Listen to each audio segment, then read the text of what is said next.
Assalaamu calaykum asxaabay soo dhawaada. Magacaygu waa Cabdirasaaq Daada.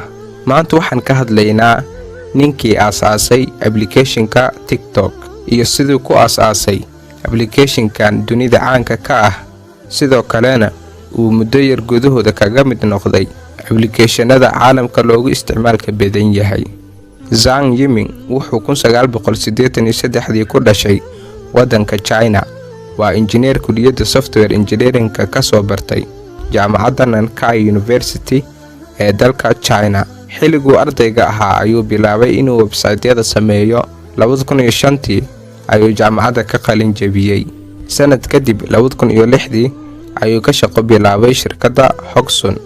Muddo sanad ah markuu ka shaqeeyayna waxaa loo dilacsiiyay agaasimaha dhanka farsamada. Laakiin 2008 ayuu ka tagay shirkaddii Hogson wuxuuna ku biiray shirkadda Microsoft.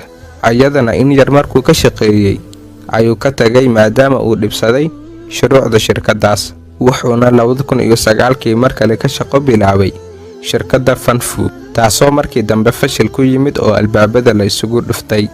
Kadib wuxuu aasaasay shirkaddiisii ugu horeysay taasoo lagu magacaabo 99 Fan. Ayadana 3 sano kadib ayuu iska xiray. 2012 ayuu mar kale aasaastay shirkad lagu magacaabo ByteDance. Shirkaddiisa ByteDance waxay soo saartay application uu u bixiyay Toutiao. Wuxuu ahaa application wararka laga akhristo oo dadkana ay aad u jeclaayeen, waxaana maalin kasta ay isticmaali jireen 13 milyan oo qof.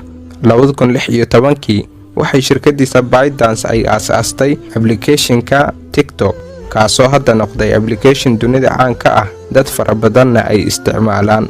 Sanad kadib 2017 Zhang shirkaddiisa waxay $1 bilyan ku iibsatay application lagu magacaabo Musical.ly. Musical.ly iyo TikTok labo ayay kala ahaayeen, laakiin markii dambe ayuu hal application ka dhigay. Application-ka TikTok waxaa laga mamnuucay wadamada Indonesia iyo Hindiya markii dambe way fasaxday, laakiin Indonesia weli mamnuuc ayuu ka yahay. TikTok waxaa degsatay ama download garaysatay dad ka badan 1 bilyan iyo bar oo qof. Dadka isticmaalana waxay gaarayaan 800 milyan oo qof, waxaana lagu isticmaalaa 155 waddan. Shirkaddiisa ByteDance wuxuu ka faa'iiday $80 bilyan. Zhang Yiming, aasaasaha shirkadda, hantidiisa gaarka ah waa $16 bilyan.